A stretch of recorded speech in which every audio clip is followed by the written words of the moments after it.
Yeah, totally. I mean, I've worked from home for almost 15 years now. So I've missed out on all of that. I started working at Norwest Bank way back in, gosh, the late 80s. Mhm. And we used to have an event, only our big one was at Christmas time, and we called it Eatorama, is what it was called. And it was usually on the 23rd of December. It was the last day, kind Right. of before people were out of the office. And but yeah, we had Eatorama So, was eatorama followed by sleeporama, right? Everybody's gonna sleep it off. or some people it was food that they weren't accustomed to eating all the time, so they would be sick. Yeah. As well, we had a guy who was I will never forget Dean. He was a very avid runner. He was a tiny guy in the greatest shape, and he ate 3 or 4 chocolate covered peanut balls made by our boss's wife. Oh, there you go, Tony. I won't say that one, but yeah. And he was so sick, somebody had to drive him home because it was so much sugar that the days of being in the office that we all miss. So thanks everybody for joining us. We're talking about Halloween celebrations. So pop into the chat your favorite childhood costume, or favorite costume you've seen this year. I watched some this morning. I had a favorite one this morning as people are rolling in here. The favorite one was 2 women dressed up. They made outfits that it looked like they were riding a roller coaster together. So they had chairs on them. And the side of it said, so it was a roller coaster, and it said the real estate industry on the side of the chair.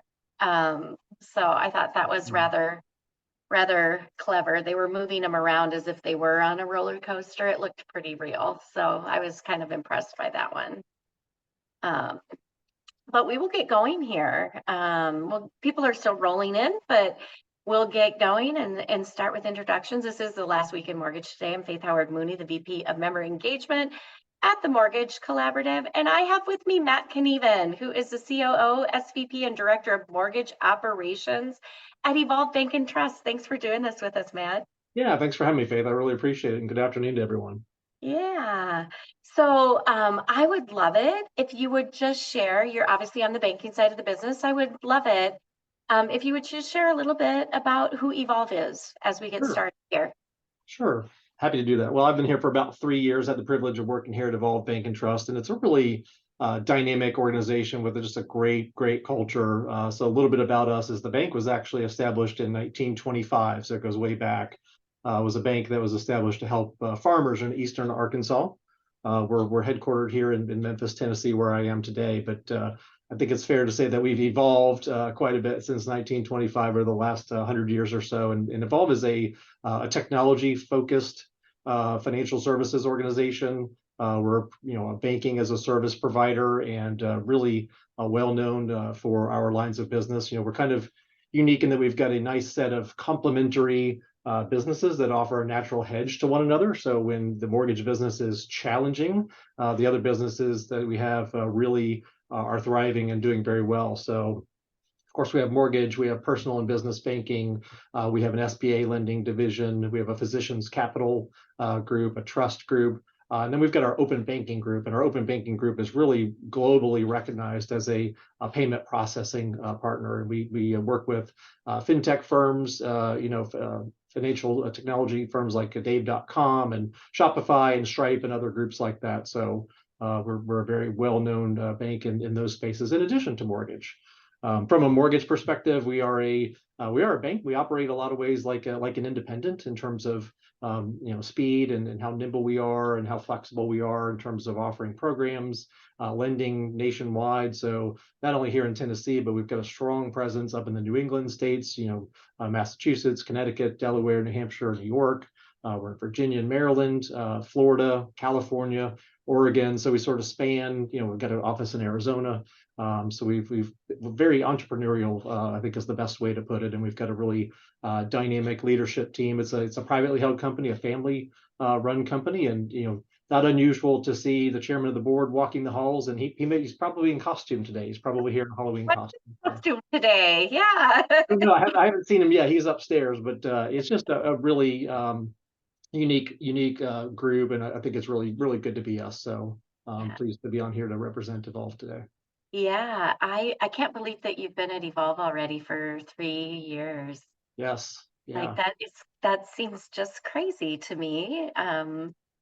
We knew each other, I think, a little bit before that, but got to know each other better once that happened. So, Yeah, I think it was a reintroduction, and you were probably one of the first people outside of Evolve that I met after I coming to Evolve. I think we connected probably on my second or third week yep, on the job, and I probably was in one of our roundtable sessions, like the following week, and just sort yeah, of thrown into that, which was we great. get you. We get you in the mix.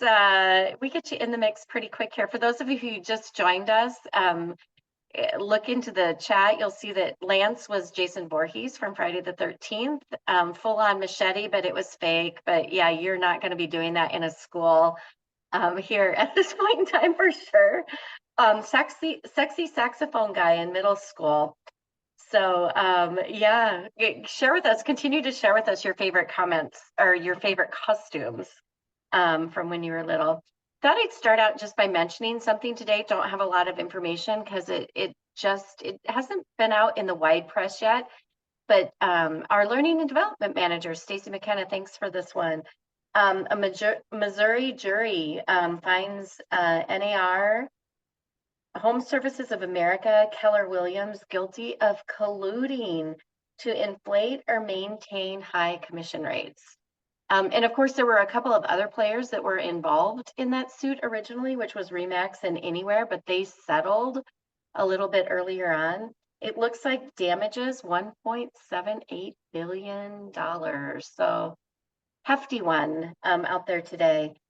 Judge hasn't issued a final judgment. That just happened apparently this morning. So we'll see ongoing in the future where that one kind of ends up at. But yep, Missouri jury finds them guilty of colluding. So one of many things out there to just keep watching that is in the news. I thought we would start with something kind of fun and more positive, as there's a lot of negative news out there, and I'd rather kind of stay in the vein of what are good people doing in this world today to help in the mortgage industry. So, one of the things that I saw was something that was relatively creative, not only for the industry that it supports, but it included housing in it. So, thought we could maybe just talk about it a little bit. I don't know, you're in Memphis today. Mhm. You've been in Nashville, you just moved to Kentucky.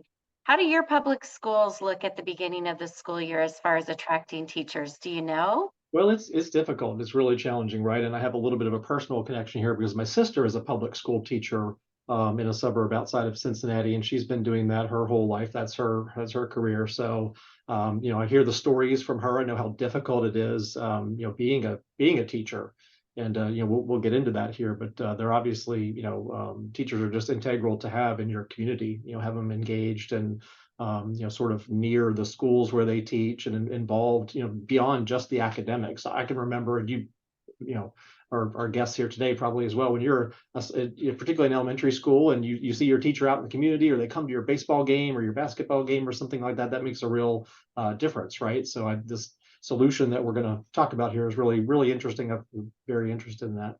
Yeah, so I saw this on the national news actually yesterday or Sunday morning. It was Sunday morning. It was on the Today Show on Sunday morning. Faithful watcher of that show, that public schools are starting to use housing as an incentive to gain teachers. And so this particular segment showed somebody that was in California, and I think California has always been a little bit more progressive and trying to stay ahead. And part of that is because of their cost of living and Mhm. attracting teachers. I do know that, I don't know if it's this way now, but I do know that when my daughter became a teacher, you had to have a master's degree to teach in California. And it didn't matter whether it was kindergarten or anything else. So if somebody's on here from California and you know if that's still the case, that would be interesting to know. But 80%, 86% of public schools struggled to find teachers at the beginning of the last school year. Lack of candidates, low pay. Not surprising probably to anybody on this call. But what they are doing is they are finding housing that can either be renovated or that is existing and be purchased And most of it, they did say, was more renovation. And they're buying that housing and then using that housing as an incentive to recruit somebody into their school district. So somebody new moving in, a new teacher, estimated that it saves their teachers about $6,000 a year. On a teacher's salary, $6,000 a year is a heck of a lot of money, Mhm. to be able to actually save. They can be there for 2 years. They have to move after that 2 year time frame. But the school districts are looking at it as not only a recruiting thing, because the challenge of housing in California, just like everywhere else, is huge. And then you add in the teacher struggle with it. It's kind of a dual thing. But to kind of give them a leg up and help them build wealth, and create long-term teachers in their markets. Um, I don't know if you've seen anything like that before, but if anybody on the call today has, would kind of love to hear if there are any variations out there about it. I think it's a great idea. What do you think, Matt? Yeah, I do as well. I mean, obviously, housing affordability is a topic that's impacting virtually everyone, and especially teachers. Their salaries just have not kept up with inflation, and then of course the market. The market forces that drive affordability down, like lack of available inventory. The inventory of homes available near schools within a 20-minute or so commute is down nearly 50% from where it was pre-pandemic. So only about 12% of homes, according to one study, within a commute distance of a school are affordable for teachers in that district. So that's really challenging. And for I think many teachers, the average home is about twice what they could afford on their salaries. And we know the work is hard, super important, and the pay isn't quite there. And a lot of times, teachers invest their own funds into supplies for students and the school, and they work weekends and nights and do conferences and all that stuff. So having being near the school really isn't a luxury; it's really a necessity for them, I would say. So this was great to see.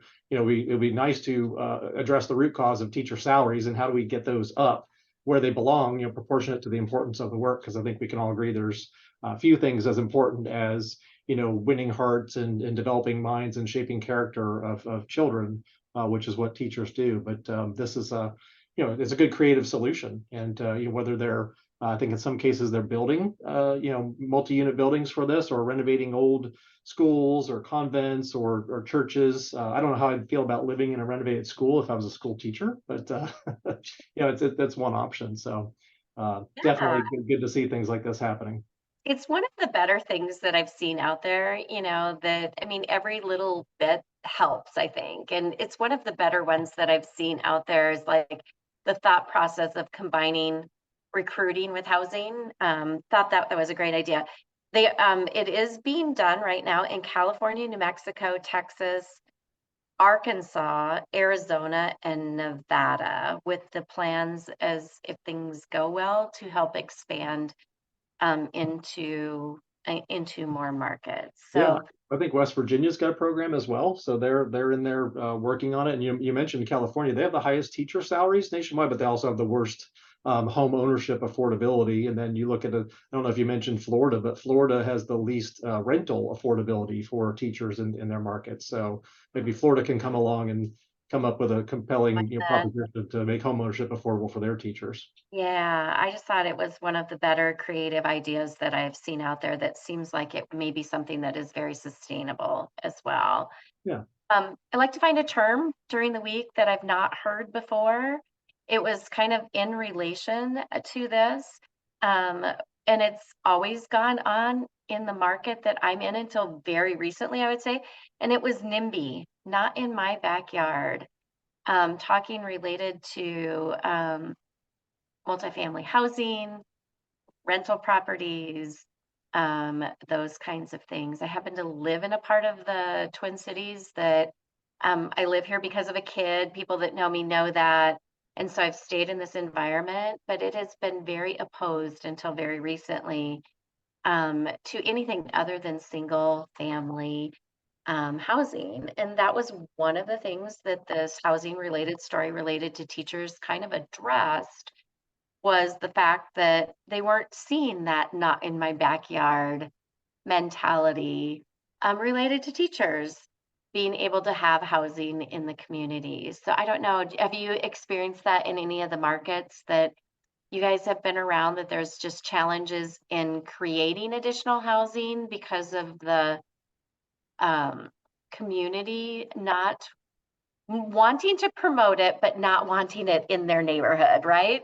Yeah, I don't know if I've seen it firsthand, Faith, but I've seen studies where something like 60% of people agree that there's more housing that needs to be, more affordable housing needs to be created, but only 30% of that population wants it anywhere near where they are. So a little bit hypocritical, right? But Yeah. with the teachers, it's a good thing that they're not seeing, pushback on that. And again, I think you would want to welcome teachers into your community for strengthening the community and improving the quality of life for kids and for the rest of the group. Yeah, I agree with that. One of the things that they did talk about is trades. I mean, people that are tradespeople, we want those people in our communities. Why not have a diverse community that represents all of the services that are done within a community? So I think Absolutely.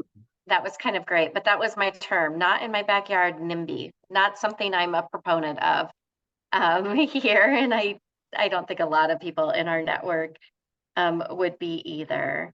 One of the other things that I saw is Zillow offering free money to entice home buyers in this particular market. Had you heard that this was going on before sending the article over to I, you? I hadn't heard it, but not surprising, right? I'm sure Zillow is trying to figure out, how do we acquire customers, because it's, customer acquisition is difficult, it's expensive, but they're looking to bring them in and keep them as a part of the home ownership journey, right? It's not just the down Correct. payment, but it's going down the road with them and trying to take advantage of the fact that it's cheaper to keep the customers than it is to get customers. So it's interesting. They used to be in the iBuyer space, and I think that didn't work out too well. So they're probably focusing more on core, the core of what they do. Yeah, trying something new and different. Again, creativity. Mhm. This one has a little bit of a different motive on the back end. They're Right. motivated by something different on the back end side, but they're piloting it in Arizona. It is a grant. So a grant of 2% of the purchase price. Estimated in that market in Arizona, an average starter home is $275,000. So that equates to a grant of $5,500. I don't think anybody that's like a first-time home buyer would be wanting to turn that type of money away, because that definitely, um, would give them a lift up in the marketplace. They equated it to being similar to the down payment assistance that parents would give. And so there's been a couple of weeks, I think it was a couple of weeks ago, we were talking about how first time home buyers are relying on their parents a lot more, and parents are supplying them, are the biggest supplier of down payment assistance Right. to first time home buyers. So I thought that was kind of interesting.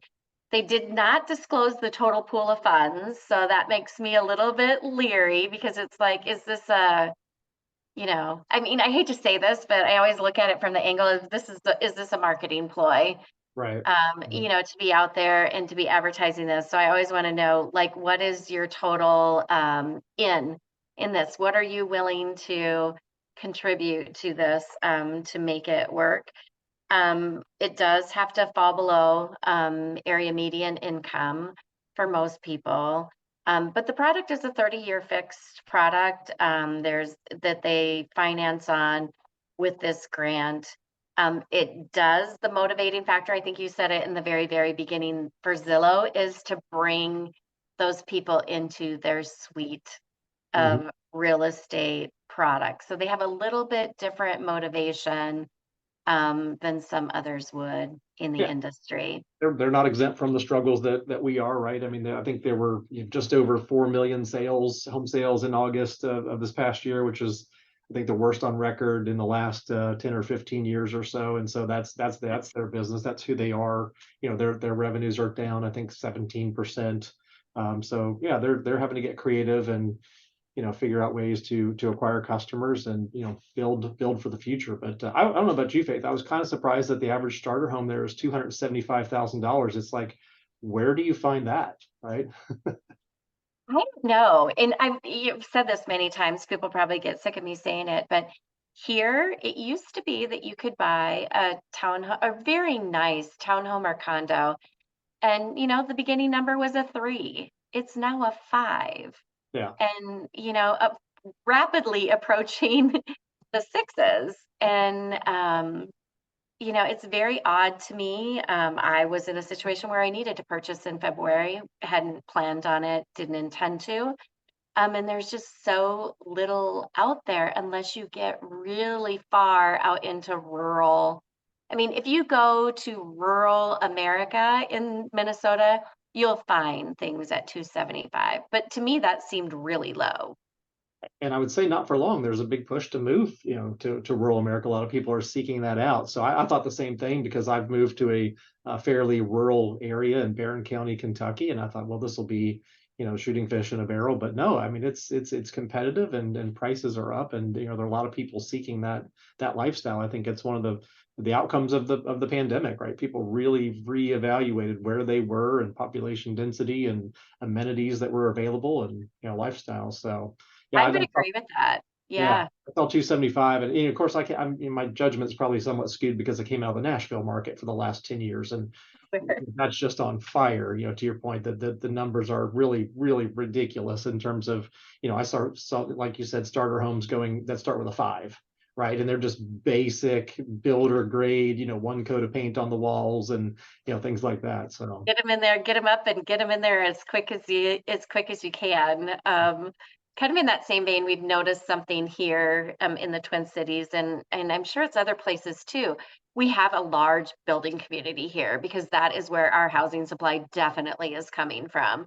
But people are not, the builders are not putting those houses on the market until, after even some of the insides of them have been mhm. completed. So they're not even offering people the selection process. So you're paying new building price, no selection or minimal selection on the inside. But they're doing that, I'm sure, because it's a way of them knowing what their cost into that house is at that actual time before they go to sell. So that's another trend that we're kind of like seeing here in the Twin Cities, in the southern Twin Cities, I would say, in the area that I'm in. So everybody's just trying to find their spot and their piece and their place in it. One of the things that could help with that is so down payment assistance programs, obviously, I would say people are at least investigating them at an all-time high. People are in the situation where they need to. And it appears there are a lot of them out there. So at the MBA annual conference, which I did not see this until afterwards, but Freddie Mac announced the creation of DPA One.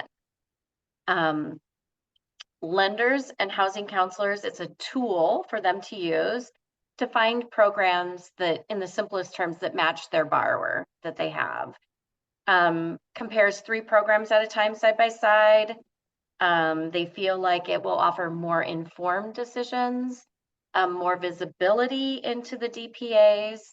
There are more than 2,300 DPAs offered throughout the US. And to me, that seemed like a really, really high number. But I suppose if you look at it as it's a lot of little players in very focused markets a lot of the time, maybe that kind of explains that. Have you seen or experienced anything? I know it's new with DPA One or anything similar to that. Um, Yeah, we haven't yet. We actually are just beginning to explore a partnership with a private firm that offers these types of services of they would describe as Match.com for DPA. So helping lenders and realtors and buyers get together. And I think it's long overdue because that's one of the challenges is navigating. You mentioned I think just shy of 2,400 DPA programs nationwide. You look at the state of California has 312 alone, out there. much needed out there. I would add, but Florida's got 170. Texas, I think, has over 100 different DPA programs, and I think the opportunity lies in some of those lesser known municipal and local, grant programs or other types of DPA programs. And so having a centralized resource to put that all together, I think is going to really be effective and really be super helpful. Yeah, and they're going as far as right now it lists housing finance agencies in 48 states is what DPA one currently has. Um, but there are also some not only HFAs, but there are some employers out there. Again, the school district is like a perfect example of that, offering programs. So employers offering programs, and then local and municipal programs. Currently, Texas, for those of you, Tony Bramley, I see you on here from Texas. Shout out to Texas. And Minnesota are currently in there. California, Florida, Kentucky, and Virginia will be listed by year end, and then remaining local programs to be added in 2024. So it looks like it's at the beginning stages. First-time homebuyers most likely candidates, but it did mention in this article that nearly 40% of all programs are for repeat buyers who have owned a home in the last 3 years. And I don't know about you, but when I think about DPA, I always think about a first-time homebuyer. It did not dawn on me that there were programs out there for people who had already owned a home, but I guess that's maybe a sign of the times, right? Yeah, no, I'm with you there. I feel like I was in the same boat with you, Faith, thinking that's a first time home buyer thing and didn't realize the opportunities for repeat buyers, which just goes to prove the point of the necessity of something like this to increase awareness and really make those connections with all the programs that are out there. Yep. The other thing that I thought was really good about this, well, number one, down payment, as we all know, a lot of times is the biggest hurdle. Right. Um, right now, it may be the housing stock as well. Um, but in more normal times, it's always been, how do you save the money to not rent, to purchase a Well, home? and right now, with inflation being what it is, with the cost of food and energy in particular, I mean, think about how hard it is to save for any size of a down payment for families, particular if you're at or below that 80% AMI level. I mean, when a gallon of milk or a dozen eggs or whatever it is going to cost you compared to what it did in times past. So, Exactly. sorely needed today. Exactly. The other thing that I thought was really good at this, because I know that programs change from time to time, or some programs have a limited amount of money, it did allow the providers to manage and update and edit their programs when they needed to. So I thought that that was also something that was really well thought out, in that there's good information out there to do the comparison, because there would be nothing more frustrating than going through what you need to figure it out and then find out that, not available, or Well, and that thing. that's the problem we've experienced. There's just some of these programs, to your earlier point about the Zillow program, is there's such limited funding and it goes so quickly. And then what happens is there's this anticipation of refunding the program, and there's a lot of misinformation out there, and you get people out there sharing things that aren't true, and the HFAs are fighting against that. So again, having them the ability to update their status, if you will, within this is great. Yeah, agreed completely. Also in the news this week were with some conversations about renovations. And I think that in environments like we're in right now, normally when the purchase market goes down, the renovation market tends to go up. And that is not what is happening. And there are a lot of reasons why. I mean, part of them is interest rates reaching the level that they're at. I mean, people are putting off, I think, a lot of things. And it appears that renovations are one of those. They're projecting the annual spending to fall from 489 billion to 452 billion in the next 4 quarters.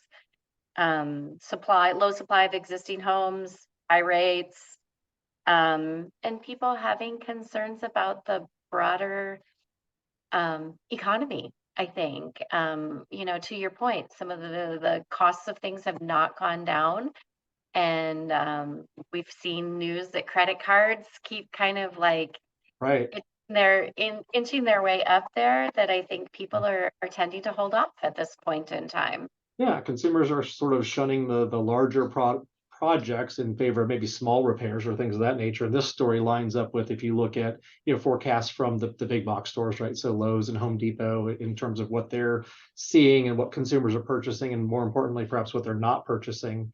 It's kind of, it seems a little bit counterintuitive, because the supply chain issues we experienced over the past few years have eased, and now the cost of materials has actually come down. I mean, look at lumber, for instance, right? What was it like?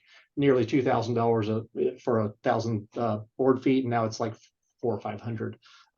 But the other piece of it, Faith, is that look at how many home improvements were done during the pandemic, during the COVID years, and everybody was at home and they had stimmy checks in their hands, and they went and did that deck or that fence or whatever, and so they're done. They've done that, and so now what do you do? So That's very true. I had not thought about that it became very noticeable to people when they were all in the same house, some of the deficits maybe that the house that how many they offices were were in that period, right? How many people renovated a room to be the office at home? Yeah, tons. I would have to think tons. And now many people are lobbying to keep that home office at home. Right.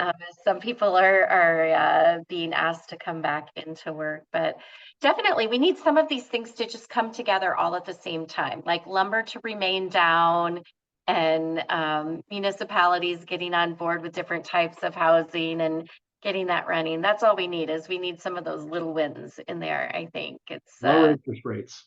lower interest rates.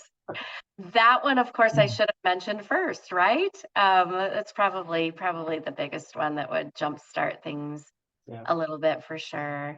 Well, we are at the bottom of the hour. It seems impossible.